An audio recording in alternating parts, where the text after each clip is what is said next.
तो स्वागत है फिर से आप सभी का एससी नर्सिंग क्लासेस के अंदर। आज यहाँ पे जो हमारा जो टॉपिक रहने वाला है, ठीक है, वो हमारा टॉपिक है प्रेगनेंसी इंड्यूस्ड हाइपरटेंशन के बारे में कि क्या होता है प्रेगनेंसी इंड्यूस्ड हाइपरटेंशन। ठीक है, तो प्रेगनेंसी इंड्यूस्ड हाइपरटेंशन के बारे में पढ़ने से पहले जो है अपन कुछ और जो है अलग अलग टाइप की जो हाइपरटेंशन की जो प्रॉब्लम होती है उनके बारे में भी पढ़ लेते हैं। ठीक है, तो सबसे पहले आता है कि भाई हाइपरटेंशन क्या होता है। ठीक है, अगर मैं बात करूँ हाइपरटेंशन की बात है तो सबसे पहले अपन बात करते हैं कि हाइपरटेंशन ही क्या होता है। ठीक है, तो हाइपरटेंशन जो है, हाइपरटेंशन के बारे में पढ़ने के लिए सबसे पहले जो है, सबसे पहले अपन पढ़ते हैं हाइपरटेंशन कि हाइपरटेंशन क्या होता है। HTN। ठीक है, हाइपरटेंशन, हाइपरटेंशन का मतलब होता है कि किसी भी पर्सन का जो ब्लड प्रेशर होता है, किसी भी पर्सन का जो ब्लड प्रेशर होता है वो बढ़ जाता है, इंक्रीज हो जाता है कितने से, 140/90 mm ऑफ Hg से। ठीक है, अगर किसी भी पर्सन का ब्लड प्रेशर जो है वो 140/90 mm ऑफ Hg से बढ़ जाता है तो उस कंडीशन को अपन क्या बोलते हैं, हाइपरटेंशन बोलते हैं। अगर मैं बात करूँ नॉर्मल ब्लड प्रेशर की, नॉर्मल ब्लड प्रेशर कितना होता है, तो वो होता है 120/80 mm ऑफ Hg। इतनी बात तो आई थिंक सबको पता होगी। ठीक है, तो ये होता है आपका हाइपरटेंशन। अब हाइपरटेंशन के बाद जो है मैंने यहाँ बताया प्रेगनेंसी इंड्यूस्ड हाइपरटेंशन। ठीक है, तो प्रेगनेंसी इंड्यूस्ड हाइपरटेंशन के अंदर जो है देखो, सबसे पहले आता है क्रोनिक हाइपरटेंशन। सबसे पहली चीज़ क्या आती है, क्रोनिक हाइपरटेंशन।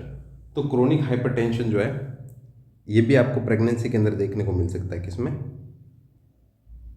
प्रेगनेंसी में। ठीक है, chronic hypertension in pregnancy.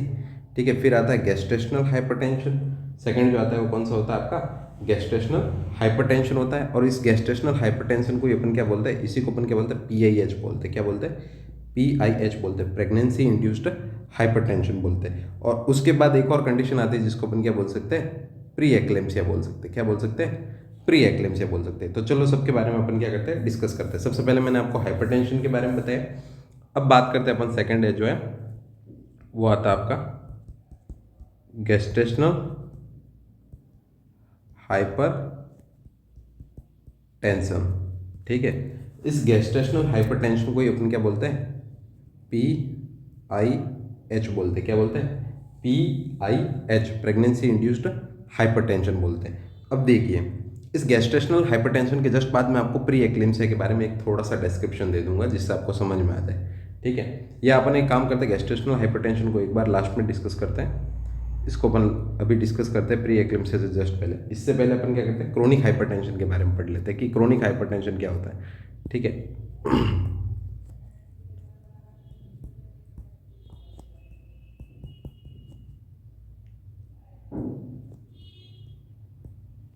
Chronic hypertension, chronic hypertension in pregnancy. तो क्रोनिक हाइपरटेंशन इन प्रेगनेंसी क्या होता है कि ब्लड प्रेशर जो है वो है इंक्रीज, यानी कि मोर देन 140/90 mm ऑफ Hg, कि ब्लड प्रेशर जो है वो 140/90 से mm ऑफ Hg से क्या है, ज़्यादा है। बट कब, ठीक है, बिफोर 20 वीक्स ऑफ गेस्टेशन। ठीक है, क्रोनिक देखो हाइपरटेंशन का मतलब क्या है, blood pressure 140/90 mm of Hg से ज़्यादा है। क्रोनिक हाइपरटेंशन का मतलब होता है कि ब्लड प्रेशर जो है वो 140/90 mm ऑफ Hg से ज़्यादा है, कब, प्रेगनेंसी में। और प्रेगनेंसी में भी कब, उसकी 20 वीक की प्रेगनेंसी से पहले। तो जब किसी भी फीमेल के अंदर 20 वीक की प्रेगनेंसी, उसकी 20 वीक की प्रेगनेंसी अभी हुई भी नहीं है और उससे पहले उसको अगर हाइपरटेंशन या ब्लड प्रेशर ज़्यादा होने की प्रॉब्लम है तो उस कंडीशन को अपन क्या बोलते हैं, क्रोनिक हाइपरटेंशन इन प्रेगनेंसी बोलते हैं। ठीक है, इतना सबको समझ में आया। अब अपन बात करते हैं यहाँ पे PIH, प्रेगनेंसी इंड्यूस्ड हाइपरटेंशन या गेस्टेशनल हाइपर टेंशन की। ये इसलिए मैं अभी आपको बाद में बता रहा हूँ ताकि आपको प्री एक्लेम्सिया और PIH के बारे में जो है, जो एक डिफरेंस है वो क्लियर हो जाए अच्छे से। ठीक है, प्रेगनेंसी इंड्यूस्ड हाइपरटेंशन PIH या गेस्टेशनल हाइपरटेंशन, तो इसमें क्या होता है, इसमें भी ब्लड प्रेशर बढ़ेगा, BP जो है वो क्या होती है, इंक्रीज होती है। और BP इंक्रीज होकर कितनी होगी, ठीक है, इंक्रीज होके मोर than 140/90 mm of Hg। But इसमें क्या होता है, आफ्टर 20 वीक्स ऑफ गेस्टेशन। तो देखिए यहाँ पे भी एक डिफरेंस समझिए, क्रोनिक हाइपरटेंशन और पीआईएच के अंदर एक डिफरेंस समझिए कि यहाँ पे भी बीपी बढ़ रही थी, ठीक है, ब्लड प्रेशर इतना ही बढ़ रहा है 140, इधर भी इतना ही बढ़ रहा है मोर देन 140। इधर कब बढ़ रहा है? बिफोर 20 वीक्स, और इधर कब बढ़ रहा है? आफ्टर 20 वीक्स, ठीक है। तो क्रोनिक का मतलब क्या है? क्रोनिक हाइपरटेंशन इन प्रेगनेंसी का मतलब है कि उस फीमेल के अंदर जो है प्रेगनेंसी कंसीव करने से पहले क्या है? हाइपरटेंशन की प्रॉब्लम है। जबकि यहाँ लिखा हुआ है, यहाँ पहले से ही लिखा हुआ गेस्टेशनल हाइपरटेंशन या प्रेगनेंसी इंड्यूस्ड, प्रेगनेंसी हुई उसकी वजह से उस फीमेल के अंदर क्या हो रहा है? हाइपरटेंशन की दिक्कत आ रही है। तो प्रेगनेंसी इंड्यूस्ड का मतलब क्या है कि प्रेगनेंसी होने के कुछ टाइम बाद उसके अंदर क्या हो रहा है? हाइपरटेंशन या ब्लड प्रेशर बढ़ने की चीज़ें देखने को मिल रही है। इसीलिए इसको अपन क्या बोलते हैं? अपन पीआईएच या गेस्टेशनल हाइपरटेंशन बोलते हैं। और इसमें क्या होता है? Blood pressure increases more than 140/90 mm of H after 20 week of gestation. तो ये कुछ हाइपरटेंशन के अंदर जो है प्रेगनेंसी के टाइम जो है कुछ हाइपरटेंशन होने वाली प्रॉब्लम्स है। अब बात करते हैं अपन अपने मेन जो है मेन अपने डिसऑर्डर की। इसमें आता है प्री एक्लेम्सिया। क्या आता है? Pre eclampsia.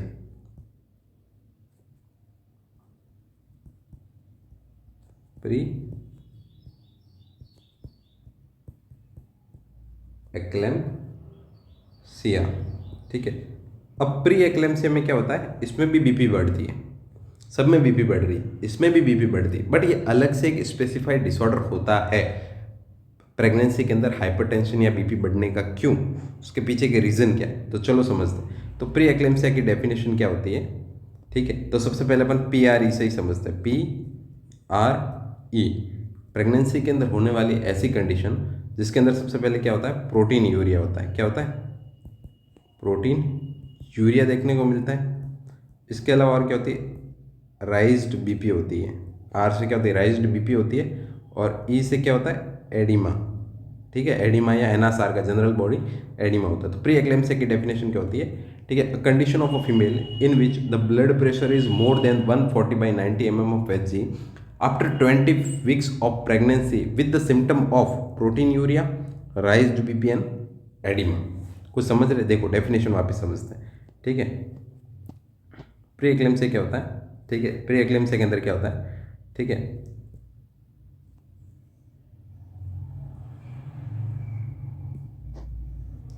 इसमें क्या होता है?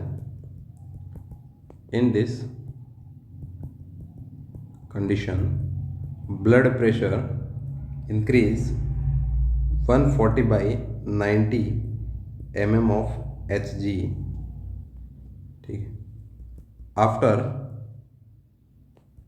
20 weeks of gestation with symptom of PR&E, with symptom of PR&E। P का मतलब प्रोटीन यूरिया वो देखने को मिलेगा, R का मतलब राइज्ड बीपी होगा, और E का मतलब क्या होता है यहाँ पे? एडिमा देखने को मिलता है। तो देखो आपको तीनों के अंदर एक डिफरेंस क्लियर समझ में आया होगा। क्रोनिक हाइपरटेंशन मतलब उसके अंदर क्या है? प्रेगनेंसी होने से पहले ही उसके अंदर क्या है? ब्लड प्रेशर हाई होने की दिक्कत है, ठीक है। तो 20 वीक से पहले। प्रेगनेंसी इंड्यूस्ड PIH या गेस्टेशनल हाइपरटेंशन का मतलब वो है फीमेल प्रेग्नेंट हुई है और प्रेग्नेंट होने के बाद उसके अंदर क्या हो रही है? बीपी बढ़ने की या हाइपरटेंशन होने की दिक्कत देखने को मिल रही है। जबकि प्री एक्लेम्सिया के अंदर क्या होता है कि इसके अंदर भी जो है 20 वीक के बाद क्या होता है? उस फीमेल का ब्लड प्रेशर जो है वो हाई देखने को मिलता है। बट उसके अलावा उसके अंदर और कौन कौन से सिम्टम देखने को मिलता है? उसके अंदर प्रोटीन यूरिया भी देखने को मिलता है, बीपी बढ़ी हुई देखने को मिलती है, और इसके अलावा उसके अंदर और क्या देखने को मिलता है? एडिमा देखने को मिलता है। इस कंडीशन को अपन क्या बोलते हैं? प्री एक्लेम्सिया बोलते हैं। तो ये तो आपके नॉर्मल डेफिनेशन होगी प्री एक्लेम्सिया की, प्री एक्लेम्सिया क्या होता है, ठीक है। अब अपन नेक्स्ट बात करते हैं, ये तो प्री एक्लेम्सिया हो गया, ठीक है। अब आते हैं डेफिनेशन। डेफिनेशन के बाद जो नेक्स्ट चीज आती है वो कौन सी होती है? साइन एंड सिम्टम आती है। कौन सी जाती है? Sign and symptom. तो ये तो हो गई आपकी डेफिनेशन, ठीक है। डेफिनेशन के बाद आता है प्री एक्लेम्सिया के साइन एंड सिम्टम आते हैं, ठीक है। Sign and symptoms.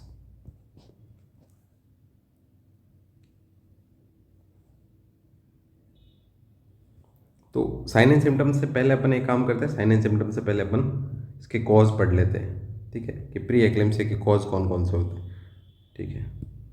इसको एक बार हटाते हैं, कॉज पढ़ लेते हैं, ठीक है।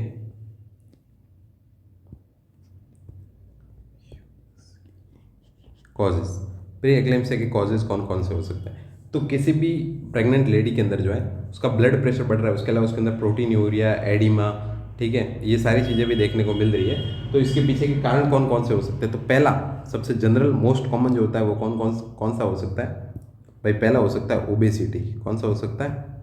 ओबेसिटी, या ऐसा फीमेल जिसका BMI, बॉडी मास इंडेक्स जो है वो मोर देन 30 और 35 हो, यानी कि 30 और 35 से ज़्यादा उसका बॉडी मास इंडेक्स हो, उस फीमेल के अंदर क्या देखने को मिल सकता है? आपका प्री एक्लेम्सिया देखने को मिल सकता है। उस फीमेल के अंदर क्या देखने को मिल सकता है? प्री एक्लेम्सिया देखने को मिल सकता है। ये तो हो गया पहला कारण। सेकंड क्या हो सकता है? History of pre eclampsia.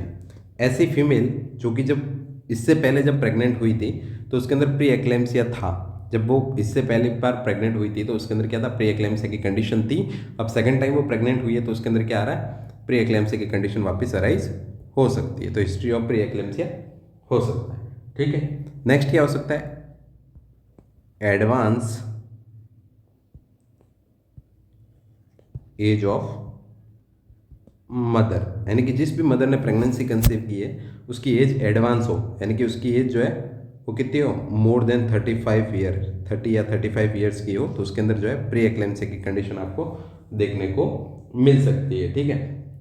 इसके अलावा और कौन कौन से कारण हो सकते हैं? तो इसके अलावा हो सकता है वेसोस्पाज्म हो सकता है, वेसोस्पाज्म हो सकता है।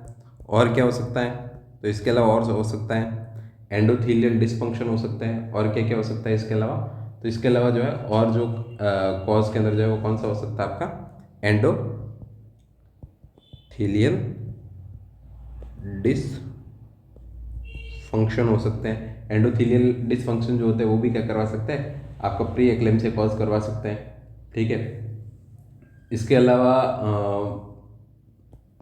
कोई भी प्री एग्जिस्टिंग अगर रीनल और हाइपरटेंसिव डिजीज है तो वो हो सकती है प्री एग्जिस्टिंग रीनल और हाइपरटेंसिव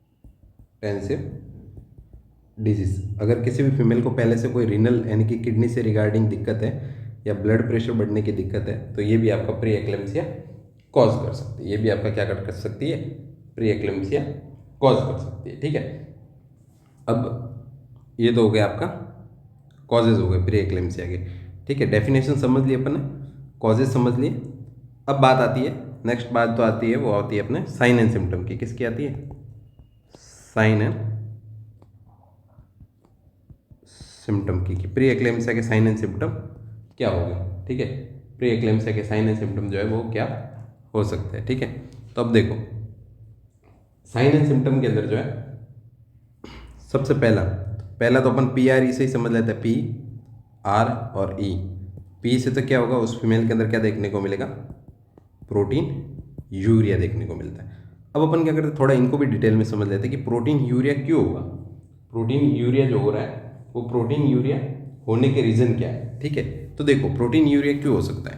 प्रोटीन यूरिया जो है, इससे पहले मैंने आपको जो कॉज पढ़ा है उस कॉज के अंदर एक चीज़ पढ़ाई थी, ठीक है। जो कॉजेज जो पढ़ा है उस कॉजेज के अंदर आपको एक चीज़ समझाई थी कि अगर किसी भी पर्सन या प्रेग्नेंट फीमेल के अंदर जो है एंडोथीलियल, अगर किसी भी टाइप के एंडोथीलियल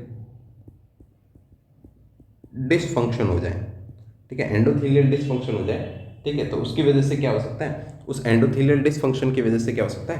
प्रोटीन यूरिया हो सकता है, ठीक है। अब एंडोथीलियल डिसफंक्शन की वजह से प्रोटीन यूरिया भी हो सकता है और उस प्रोटीन यूरिया के साथ साथ और क्या हो सकता है? एडिमा भी हो सकता है। ये दोनों हो सकते हैं, ठीक है। एंडोथीलियल डिसफंक्शन दोनों कर सकता है। अब कैसे होगा? तो देखो इसको समझते हैं कि जब किसी भी फीमेल के अंदर जो है वो एंडोथीलियल डिसफंक्शन होता है, ठीक है। एंडोथीलियल डिसफंक्शन का मतलब क्या होता है कि जो आपकी बॉडी के अंदर जो लिपिड का मेटाबॉलिज्म होता है, लिपिड का जो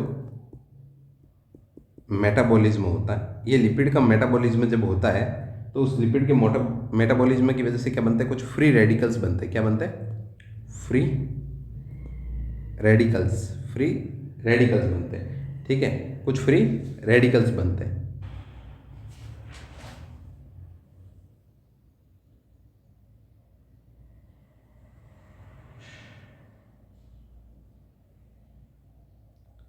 सॉरी वेसोस्पाज्मिक नहीं, कुछ वेजो डायलेटर जो होते हैं, कुछ वेजो डायलेटर जो होते हैं, ठीक है, कुछ वेजो डायलेटर जो होते हैं, वो वेजो डायलेटर जो है वो डिक्रीज हो जाते हैं। वेजो डायलेटर क्या हो जाते हैं?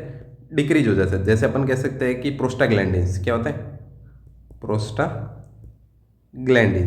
अब ये अगर कम हो जाएंगे तो उसकी वजह से क्या हो जाएगा कि वेसस डायलेट होने की वजह से क्या हो जाएगा? वेसो कॉन्स्ट्रिक्शन बढ़ जाएगा। क्या होगा?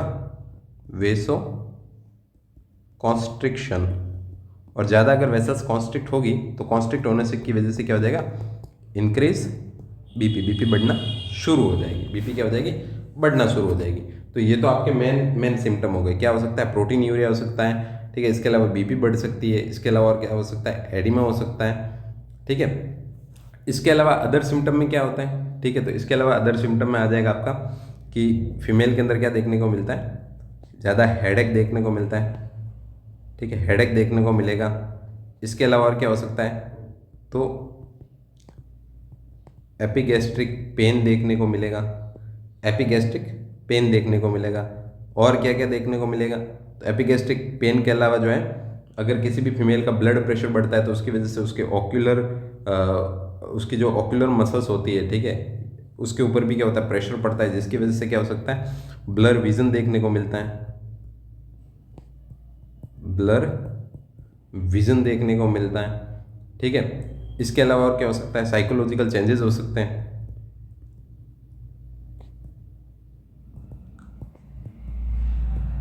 साइकोलॉजिकल चेंजेस हो सकते हैं। क्यों? क्योंकि अगर किसी भी फीमेल के अंदर जो है उसका ब्लड प्रेशर बढ़ रहा है तो ब्लड प्रेशर बढ़ने की वजह से प्रोटीन एस्केप हो रहा है, और प्रोटीन एस्केप होने की वजह से एक और कंडीशन, एक और सिम्टम आता है जिसको अपन बोलते हैं ओलिगो यूरिया। क्या आता है? ओलिगो यूरिया, यानी कि यूरिन का अमाउंट क्या होता है? निकलना, यूरिन बॉडी से बाहर निकलना कम होता है। तो यूरिन जब कम निकलेगा तो उस कंडीशन के अंदर क्या बढ़ते हैं? यूरिन के अंदर जो है यूरिन के अंदर जो है ऑक्सीडेंट्स जो होते हैं, जैसे आपका जो है blood urea, nitrogen, uric acid, ये बॉडी के अंदर बढ़ना शुरू होते हैं। और ये जब बढ़ेंगे तो ये ब्रेन के पास पहुंच जाते हैं, और उसकी वजह से उसके अंदर क्या देखने को मिलता है? साइकोलॉजिकल चेंजेस, हेडेक, ये सारी चीज़ें देखने को मिलती है। और जब किसी भी प्रेग्नेंट फीमेल के अंदर 20 वीक के बाद अगर सीवियर हेडेक देखने को मिल रहा है, ठीक है, एपिगैस्ट्रिक पेन देखने को मिल रहा है, ब्लर्ड विजन देखने को मिल रहा है, साइकोलॉजिकल चेंजेस देखने को मिल रहे हैं, या ओलिगो यूरिया देखने को मिलता है, तो इन तीनों ही कंडीशन को अपन क्या बोलते हैं? ये एक बहुत इंपॉर्टेंट यहाँ से एक क्वेश्चन है कि अगर किसी भी फीमेल के अंदर 20 वीक के बाद, प्रेग्नेंट फीमेल के अंदर 20 वीक के बाद जो है headache, epigastric pain, blood vision, psychological changes और ओलिगो यूरिया देखने को मिलता है, तो ये क्या होता है? Alarming sign of preeclampsia. तो अगर एग्जाम में क्वेश्चन आता है कि what is the alarming sign of the preeclampsia, या जैसे अगर आपके एमसीक्यू में पूछते हैं कि इनमें से कौन कौन से जो है alarming sign of preeclampsia है, तो हेडेक हो सकता है, ठीक है। हेडेक क्यों होगा? क्योंकि अगर ओलिगो यूरिया होगा तो ओलिगो यूरिया, देखो जब बीपी बढ़ती है, बीपी बढ़ रही है, प्रोटीन एस्केप होगी, तो उसकी वजह से ओलिगो यूरिया होगा। ओलिगो यूरिया यानी कि यूरिन कम निकल रहा है, तो यूरिन कम निकलने से यूरिन के अंदर जो है आपका blood urea, nitrogen, uric acid, ठीक है, ये सारी चीज़ें क्या होती है? बढ़ती है, इंक्रीज होती है। और ये इंक्रीज होकर कहाँ पहुँचेगी? आपके आपके ब्रेन की तरफ जाती है, ठीक है। ये साइकोलॉजिकल चेंजेस, फिर ये साइकोलॉजिकल चेंजेस करवाएगी, हेडेक करवाएगी, ठीक है। अगर किसी भी पर्सन का लिपिड प्रोफाइल जो है वो गड़बड़ाएगा, अगर प्रेग्नेंट फीमेल का लिपिड प्रोफाइल गड़बड़ाएगा तो उसकी वजह से उसके लीवर के अंदर प्रॉब्लम होने की वजह से एपिगैस्ट्रिक पेन होगा, ठीक है। और इसी की वजह से क्या होता है? बीपी बढ़ने की वजह से क्या होता है? ब्लर विजन देखने को मिलता है। इसीलिए इसको अपन क्या बोलते हैं? Alarming sign of the preeclampsia. कौन कौन से होते हैं? Headache, epigastric pain, blur vision, psychological changes और ओलिगो यूरिया बोलते हैं, ठीक है। ये सारे इसके क्या होते हैं? साइन एंड सिम्टम होते हैं, ठीक है। अब नेक्स्ट यहाँ से एक और क्वेश्चन बनता है, नेक्स्ट एक और क्वेश्चन बोलता है कि early sign of preeclampsia, कि प्री एक्लेम्सिया का अर्ली साइन कौन सा होता है? तो हमेशा याद रखना, early sign of preeclampsia is कौन सा होता है? प्रोटीन यूरिया होता है। कौन सा होता है? Protein urea. तो देखो PRE, ये जो PRE होता है, इसमें सबसे पहले क्या आता है? P आता है। और ये प्रोटीन यूरिया ही क्या होता है? Alarming sign of the, sorry, early sign of the preeclampsia होता है। क्या होता है? Early sign of the preeclampsia होता है, ठीक है।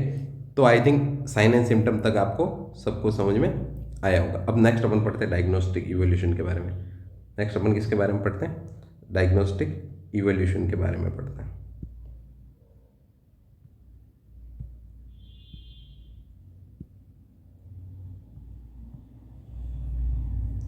चलो नेक्स्ट आता है डायग्नोस्टिक इवोल्यूशन। अब डायग्नोस्टिक इवोल्यूशन के अंदर क्या करते हैं? तो पहली चीज़ याद रखनी है सर, यहाँ ये भी एक इंपॉर्टेंट क्वेश्चन है, roll over test done in. Roll over test कौन सी कंडीशन के अंदर या कौन सी प्रॉब्लम के अंदर किया जाता है? तो हमेशा याद रखना प्री एक्लेम्सिया किस में किया जाता है? प्री एक्लेम्सिया के अंदर किया जाता है। ज़्यादा कुछ याद नहीं रखना। रोल ओवर टेस्ट किस में करते हैं? प्री एक्लेम्सिया में करते हैं। ठीक है। सेकेंड डायग्नोस्टिक इवोल्यूशन क्या होता है? ठीक है, कि प्री एक्लेम्सिया के अंदर क्या होता है? बीपी राइज होती है। अपन सभी ने पढ़ा कि बीपी क्या होती है? बीपी राइज होती है। कितनी होती है? मोर देन 140/90 mm ऑफ Hg होती है। ठीक है। लेकिन जब आप क्या करते हो, प्री एक्लेम्सिया का मेन जो है वो डायग्नोसिस क्या होता है कि अगर किसी भी पर्सन, किसी भी प्रेग्नेंट फीमेल के अंदर जो है उसका मीन आर्टेरियल ब्लड प्रेशर, ठीक है, अगर किसी भी फीमेल के अंदर जो है उसका मीन आर्टेरियल ब्लड प्रेशर, ठीक है, क्या मीन आर्टेरियल ब्लड प्रेशर जो है वो कितना आ जाए? मोर और equal than 105 mm of Hg, तो उस कंडीशन को अपन क्या बोलते हैं? प्री एक्लेम्सिया बोलते हैं। क्या बोलते हैं उस कंडीशन को? Pre eclampsia. ठीक है। मीन आर्टेरियल ब्लड प्रेशर जो है, mean arterial blood pressure 105 mm of Hg से ज़्यादा हो जाए तो उस कंडीशन को अपन क्या बोलते हैं? प्री एक्लेम्सिया बोलते हैं। अब मीन आर्टेरियल ब्लड प्रेशर जो होता है, ठीक है, वो नॉर्मल कितना होता है? नॉर्मल मीन देखो ये भी एक क्वेश्चन है, ठीक है, कि जब अगर एग्जाम के अंदर डायरेक्ट एक क्वेश्चन पूछा जाए कि किसी भी फीमेल के मीन आर्टेरियल ब्लड प्रेशर से आप उसका कैसे आइडेंटिफाई करोगे कि उसको प्री एक्लेम्सिया एक्लेम्सिया है या नहीं, तो ऑप्शंस में अगर दे रखा हो कि मीन आर्टेरियल ब्लड प्रेशर 100 है, 102 है, 103 है और मोर देन 105 है, तो 105 सही जाएगा। ठीक है। और नॉर्मल कितना होता है? तो नॉर्मल ये जो होता है वो होता है 93.3 mm ऑफ Hg। ये भी एक क्वेश्चन है। ठीक है। तो डायग्नोस्टिक इवोल्यूशन के अंदर अपन रोल ओवर टेस्ट करवा सकते हैं। इसके अलावा उसकी जो है ब्लड प्रेशर जब उसका चेक करेंगे तो जिसके अंदर मीन आर्टेरियल ब्लड प्रेशर अगर 105 mm ऑफ Hg से ज़्यादा है तो उस फीमेल के अंदर जो है वो प्री एक्लेम्सिया के साइन एंड सिम्टम देखने को मिल सकते हैं। इसके अलावा अगर उसके अंदर प्रोटीन यूरिया होता है, बॉडी के अंदर एडिमा होता है और ये सारी चीज़ें होती है तो उसके अंदर प्री एक्लेम्सिया देखने को मिलता है। ठीक है। अब इसके बाद नेक्स्ट जो है, अब नेक्स्ट अपन बात करते हैं यहाँ पे कॉम्प्लिकेशंस की।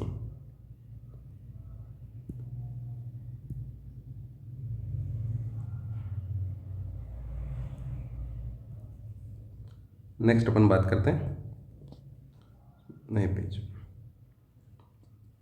नेक्स्ट अपन बात करते हैं कॉम्प्लिकेशंस की। कॉम्प्लिकेशन कौन कौन से होते हैं? ठीक है। तो देखो प्री एक्लेम्सिया के जो कॉम्प्लिकेशन होते हैं, ठीक है, सबसे इम्पोर्टेंट है कि अगर ड्यूरिंग प्रेगनेंसी पूछा जाए, ठीक है, ड्यूरिंग प्रेगनेंसी, ठीक है, ड्यूरिंग प्रेगनेंसी जो है प्री एक्लेम्सिया के कॉम्प्लिकेशन जो है वो फीमेल के अंदर क्या देखने को मिलता है? ठीक है, प्रेग्नेंट फीमेल के अंदर क्या देखने को मिलता है? तो सबसे मोस्ट कॉमन जो है, मोस्ट कॉमन और मोस्ट इंपॉर्टेंट जो होता है वो होता है हेल्प सिंड्रोम। क्या होता है? क्या देखने को मिलता है? HELLP syndrome. HELLP syndrome. ठीक है। अब क्या होता है हेल्प सिंड्रोम? ठीक है, बात करें अगर अपन हेल्प सिंड्रोम की तो क्या होता है हेल्प सिंड्रोम? तो देखो हेल्प सिंड्रोम के अंदर क्या होता है? ठीक है, एच से होता है हीमोलाइसिस। क्या होता है? हीमोलाइसिस, आरबीसी का डिस्ट्रक्शन। ठीक है, एच से क्या होता है? हीमोलाइसिस होता है। ठीक है, ईएल से क्या होता है? Elevated liver enzyme. क्या होता है? Elevated liver enzyme. ठीक है, और एलपी से क्या होता है? Low platelet. क्या होता है? Low platelet. ठीक है। तो देखो हेल्प सिंड्रोम क्या, प्री एक्लेम्सिया का कॉम्प्लिकेशन क्या होता है कि उस फीमेल के अंदर हीमोलाइसिस देखने को मिलता है, उसके लीवर एंजाइम बढ़ जाएंगे और उसके प्लेटलेट का लेवल क्या होता है? लो होता है। ठीक है। तो अगर ड्यूरिंग प्रेगनेंसी अगर आपको एग्जाम के अंदर क्वेश्चन देके पूछा जाए कि ड्यूरिंग प्रेगनेंसी जो है, प्रेगनेंसी के टाइम जो है फीमेल के अंदर जो है मोस्ट कॉमन कॉम्प्लिकेशन कौन सा होता है किसका? प्री एक्लेम्सिया का, तो क्या होता है? हेल्प सिंड्रोम होता है। ठीक है। इसके अलावा और क्या हो सकता है, तो इसके अलावा और हो सकता है प्लेसेंटल एबनॉर्मलिटी हो सकती है। और क्या हो सकती है, प्लेसेंटल एबनॉर्मलिटी हो सकती है। ठीक है। अब जो है यही अगर जो है प्री एक्लेम्सिया का कॉम्प्लिकेशन जो है वो न्यू बॉर्न के अंदर पूछा जाए, न्यू बॉर्न के अंदर, ठीक है, कि what is the complication of the pre eclampsia in new born. अगर न्यू बॉर्न के अंदर ये क्वेश्चन ऐसे घुमा के आता है कि न्यू बॉर्न के अंदर क्या होता है, तो उसके अंदर क्या हो सकता है, लो LBW baby, low birth weight baby, LBW baby, या प्री टर्म बेबी, या प्री टर्म बेबी हो सकता है। ठीक है। देखो इस क्वेश्चन को ध्यान से सुनना, अगर कुछ नहीं पूछा जाता है, सीधा ऐसे पूछा जाता है what is the complication of the preeclampsia, तो आपका आंसर क्या होगा, हेल्प सिंड्रोम होगा। क्या होगा, हेल्प सिंड्रोम। ठीक है। अगर क्वेश्चन ऐसे पूछा जाता है कि what is the complication of the pre eclampsia during pregnancy in female, या सिर्फ ड्यूरिंग प्रेगनेंसी भी लिखा आता है तो कौन सा जाएगा, उसमें भी हेल्प सिंड्रोम ही जाएगा। ठीक है। नेक्स्ट क्वेश्चन अगर आता है कि what is the complication of the pre eclampsia in new born, तो वहाँ पे क्या जाएगा, अगर न्यू बॉर्न मेंशन होता है तो लो बर्थ वेट और प्री टर्म बेबी जाएगा, लो बर्थ वेट और प्री टर्म बेबी जाएगा। तो आई थिंक ये सारे क्वेश्चन आपको अच्छे से समझ में आए होंगे। ठीक है। अब कॉम्प्लिकेशन के बाद लास्ट जो आता है आपका वो क्या आता है, मैनेजमेंट आता है। लास्ट क्या आता है, मैनेजमेंट आता है। ठीक है। अब मैनेजमेंट के अंदर अपन बात करते हैं कि सबसे पहला इंपॉर्टेंट मैनेजमेंट आता है, सबसे पहला और इंपॉर्टेंट मैनेजमेंट आता है वो आता है फार्माकोलॉजिकल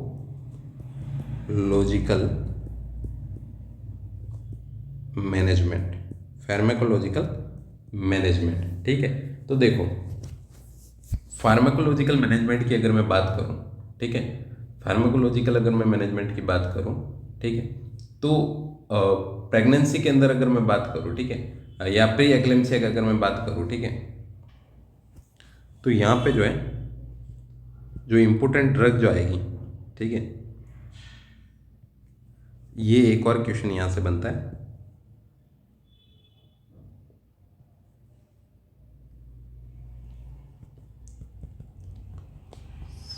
फर्स्ट लाइन, ठीक है, फर्स्ट लाइन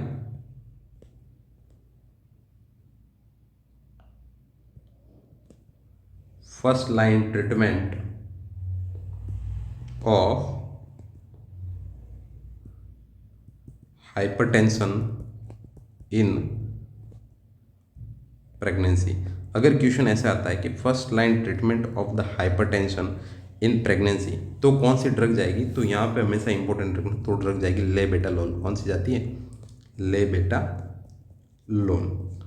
अगर क्वेश्चन ऐसा आता है कि first line treatment of the only hypertension in pregnancy पूछा जाए, हाइपरटेंशन इन प्रेगनेंसी, तो कौन सी जाएगी, लेबेटालोल, क्योंकि लेबेटालोल जो है वो हाइपरटेंशन को मैनेज करने के लिए ही दी जाती है। सेकेंड अगर क्वेश्चन अगर ऐसे आ जाए, ठीक है, कि drug of choice DOC for pre eclampsia, ठीक है, drug of choice for the preeclampsia, तो आपका आंसर लेबेटालोल नहीं जाके कौन सा जाएगा, MgSO4 जाएगा। कौन सा जाएगा, MgSO4। कौन सा जाएगा, MgSO4। Drug of choice for the pre eclampsia पूछा जाए तो MgSO4, और first line treatment of the hypertension in the pregnancy पूछा जाए तो कौन सी जाएगी, लेबेटालोल जाएगी। ठीक है। और हमेशा याद रखना ड्रग ऑफ चॉइस अगर प्री एक्लेम्सिया की पूछी जाती है तो कौन सी होती है, MgSO4, मैग्नीशियम सल्फेट होती है। ठीक है। अब देखो, अब मैग्नीशियम सल्फेट से बहुत सारे क्वेश्चन आते हैं, तो इसके इंपॉर्टेंट अपन क्वेश्चन डिस्कस करते हैं। ठीक है। तो इसके बाद जो है ड्रग ऑफ चॉइस के बाद जो है मैग्नीशियम सल्फेट का सबसे इंपॉर्टेंट क्वेश्चन है कि थेराप्यूटिक लेवल क्या जाएगा, therapeutic level of MgSO4। MgSO4 का थेराप्यूटिक लेवल कितना होता है, ठीक है, तो MgSO4 का जो थेराप्यूटिक लेवल होता है वो होता है 4 से 7 मिली इक्विवेलेंट पर लीटर, 4 से 7 मिली इक्विवेलेंट पर लीटर। ये क्वेश्चन याद रखना, एग्जाम के अंदर पूछा जा सकता है। अगर ऐसे डायरेक्ट नहीं पूछेंगे कि therapeutic level of the MgSO4 कितना होता है, तो आपको एक क्वेश्चन देके पूछा जाएगा, जो आगे मैं इसके कुछ साइन एंड सिम्टम पढ़ाऊंगा इससे रिगार्डिंग, उसमें से मैं एक क्वेश्चन अभी आपको बताऊंगा, अभी उस क्वेश्चन के बेस पे भी इसका थेराप्यूटिक लेवल जो है वो MgSO4 का पूछा जा सकता है। ठीक है। अब नेक्स्ट बात करते हैं, MgSO4 का थेराप्यूटिक लेवल कितना होता है, 4 से 7 मिली इक्विवेलेंट पर लीटर होता है। ठीक है। अब देखो, अब आता है कि इंडिकेशन, ठीक है, indication of giving MgSO4 to pre eclamptic woman या प्रेग्नेंट लेडी बोल सकते हैं, ठीक है। कौन कौन से ऐसे इंडिकेशन हो सकते हैं जिसमें अपन क्या कर सकते हैं, MgSO4 ड्रग जो होती है, MgSO4 ड्रग जो है वो एक प्री एक्लैम्प्टिक वुमन या प्री एक्लेम्सिया वाली प्रेग्नेंट लेडी को अपन दे सकते हैं, ठीक है। तो उसमें जो है इंडिकेशन किस कंडीशन के अंदर अपन जो है उसको दे सकते हैं, ठीक है। देने की कौन कौन सी जो है वो इंडिकेशंस होते हैं। तो देने के इंडिकेशन क्या होता है कि उस फीमेल का जो है वो यूरिन आउटपुट कितना आना चाहिए, मोर देन 30 ml पर हावर आना चाहिए, मोर देन 30 ml पर हावर आना चाहिए। ये पहला इंडिकेशन। दूसरा क्या है कि उसकी जो है, दूसरा क्या है कि उसका जो रेस्पिरेटरी रेट है, दूसरा क्या है उसकी रेस्पिरेटरी रेट जो है वो कितनी होनी चाहिए, more than 12 breath per minute होनी चाहिए, more than 12 breath per minute होनी चाहिए। तीसरा क्या है, प्रेजेंस ऑफ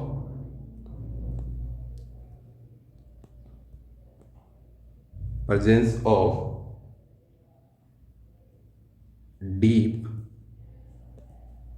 टेंडन रिफ्लेक्स या अपन बोल सकते हैं नी रिफ्लेक्स, ठीक है, डीप टेंडन रिफ्लेक्स या नी रिफ्लेक्स। तो देखो अपन ने पढ़ा कि drug of choice for pre eclampsia is MgSO4। MgSO4 का इंडिकेशन कब MgSO4 उस प्रेग्नेंट फीमेल को देनी है, जब उसका यूरिन आउटपुट क्या होता है 30 ml पर हावर से ज़्यादा होता है, उसकी रेस्पिरेटरी रेट जो है वो more than 12 breath per minute होनी चाहिए, और उसका डीप टेंडन रिफ्लेक्स जो है या नी के जो रिफ्लेक्स होते हैं, ठीक है, नी के रिफ्लेक्स जो होते हैं वो प्रेजेंट होने चाहिए। उस कंडीशन के अंदर उस फीमेल को आप MgSO4 थेरेपी दे सकते हो, ठीक है। अब देखो सेकंड आता है कॉन्ट्रा इंडिकेशन।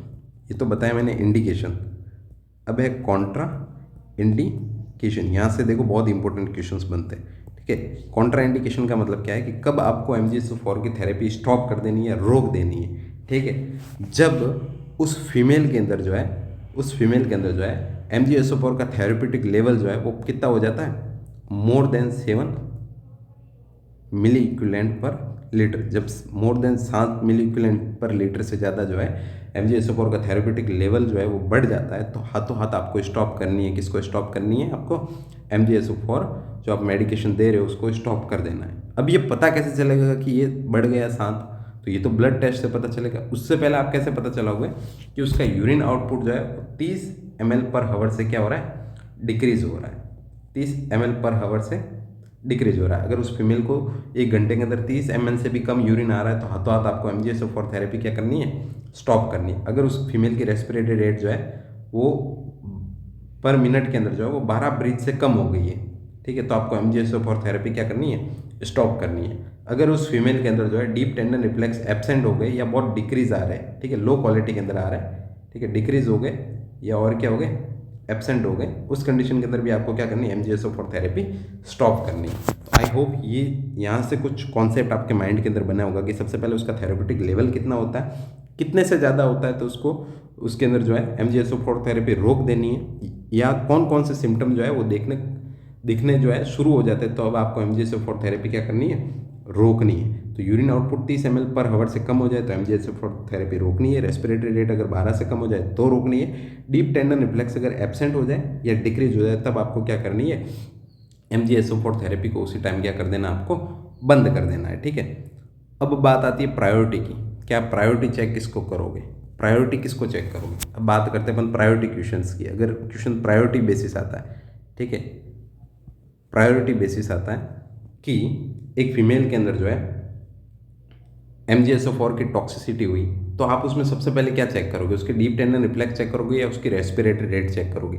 तो हमेशा पहला क्या जाएगा, रेस्पिरेशन जाएगा। क्या जाएगा, रेस्पिरेशन। क्या जाएगा, रेस्पिरेशन। हमेशा पहले आपको क्या करना, रेस्पिरेटरी रेट चेक करनी है, रेस्पिरेशन चेक करना है, ठीक है। सबसे पहले रेस्पिरेशन चेक करना है। देन आप क्या कर सकते हो, DTR, डीप टेंडन रिफ्लेक्स आप क्या कर सकते हो, चेक कर सकते हो। पहली फर्स्ट प्रायोरिटी जो होती है वो क्या होती है, रेस्पिरेटरी रेट होती है। और ये क्वेश्चन भी बन सकता है, ठीक है। फर्स्ट प्रायोरिटी क्या जाती है, रेस्पिरेशन या रेस्पिरेटरी रेट जाती है। क्यों? क्योंकि अगर रेस्पिरेशन गड़बड़ाएगा तो उस फीमेल की जो पेट के अंदर जो बच्चा है उसको भी क्या हो सकती है, दिक्कत हो सकती है। इसीलिए फर्स्ट प्रायोरिटी क्या जाएगी, रेस्पिरेशन जाएगी, ठीक है। तो ये तो सारे क्वेश्चन किसके बारे में हो गए, आपके ड्रग और MgSO4 के बारे में हो गए, ठीक है। इसके अलावा आप क्या कर सकते हो, तो इसके अलावा आपको जो है डाइट, इसके अलावा आपको क्या करनी है, उसको डाइट देनी है, ठीक है। ठीक है, डाइट के अंदर आप क्या दे सकते हो, तो आपको प्रोटीन देना है, प्रोटीन देना है। प्रोटीन कितना देना है, तो उसको प्रोटीन देना है 100 ग्राम पर डे, 100 ग्राम पर डे जितना प्रोटीन देना है। क्यों? क्योंकि उसके अंदर ऑलरेडी क्या प्रोटीन यूरिया होता है, तो प्रोटीन बॉडी से क्या हो रहा है, लॉस हो रहा है, ठीक है। और प्रोटीन आपको कितना देना, 100 ग्राम पर डे देना, ठीक है। इसके अलावा कैलोरी की बात करें, कैलोरी की बात करें तो कैलोरी कितनी देनी है, 1600 किलो कैलोरी पर डे जितनी तो देनी है। कितनी देनी है, 1600 किलो कैलोरी पर डे जितनी देनी है, ठीक है। उस फीमेल के अंदर जो है वाटर इनटेक कभी भी रोकना नहीं है, do not stop water intake. ऐसा नहीं है कि बॉडी के अंदर एडिमा हो रहा है तो इसलिए पानी रोक दे, कभी नहीं। पानी उसको क्या करना है, पिलाना है। प्रोटीन क्या देना है, हाई प्रोटीन डाइट देनी है। कैलोरी कितनी देनी है, 1600 किलो कैलोरी पर डे जितनी देनी है, ठीक है। ये सारी चीज़ों का आपको क्या करना है, ध्यान रखना है, ठीक है। इसके अलावा उसको और क्या करना है, बेड रेस्ट प्रोवाइड करवाना। और क्या करना है, बेड रेस्ट प्रोवाइड करवाना। और क्या करना है, इसके अलावा उसको बेड रेस्ट प्रोवाइड करवाना, ठीक है। तो ये सारी चीज़ें आपको क्या करनी है, चेक करनी है। और यही सारी आपकी डिजीज़ कौन सी होती है, प्री एक्लेम्सिया की डिजीज़ होती है, ठीक है। तो आई होप आपको ये क्लास समझ में आई होगी। नेक्स्ट क्लास के अंदर जो है इसी से जुड़ा अगला टॉपिक अपन पढ़ेंगे एक्लेम्सिया के बारे में। Thank you.